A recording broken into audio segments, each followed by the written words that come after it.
Hi, my name is Ayisha Issa and I play Dr. June Curtis. So we are here at the York Memorial Hospital in the OR, which as you can see is state of the art, very fancy. Ooh.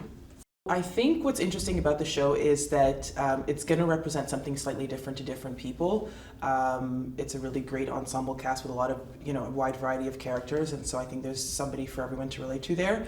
For me personally, when I think of this show, it makes me think of strength, so personal power, our ability as people to bounce back from some pretty crazy and unimaginable situations.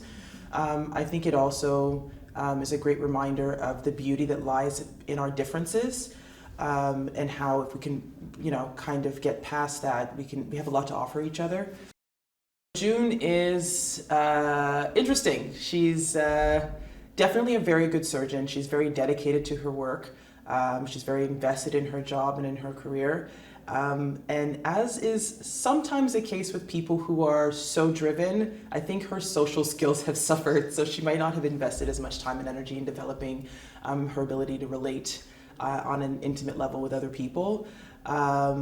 She sometimes says and does things that some people might find a little bit abrasive, or they just don't know how to take it or how to read her.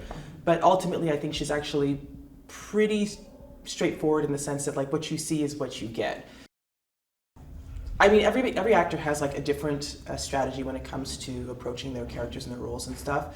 I'm not a professionally trained actor, and so my approach from the beginning has always been trying to find ways to relate to the material and to the character as deeply as possible. Mm-hmm. And so when I read her, I kind of automatically understood that she doesn't necessarily have an ease with social situations, but it doesn't necessarily mean that she doesn't want to and that she's not trying. Mm-hmm. It just doesn't always go over well.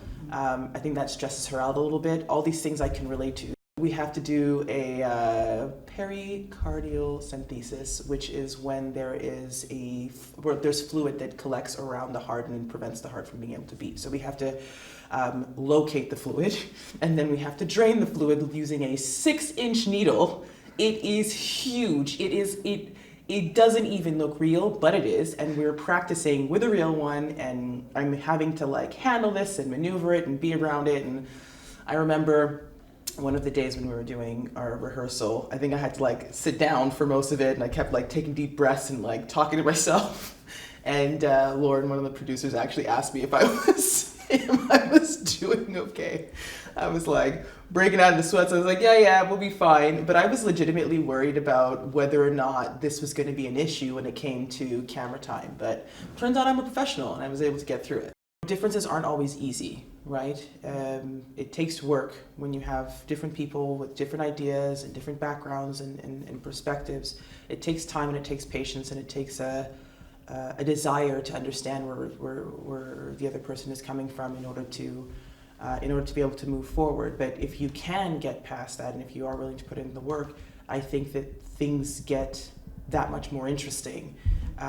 That much more can get done. We learn so much more from one another. We're able to take the best of what every person or every individual or every group has to offer, and we get to create something bigger and greater and better than any one of us could have done on our own.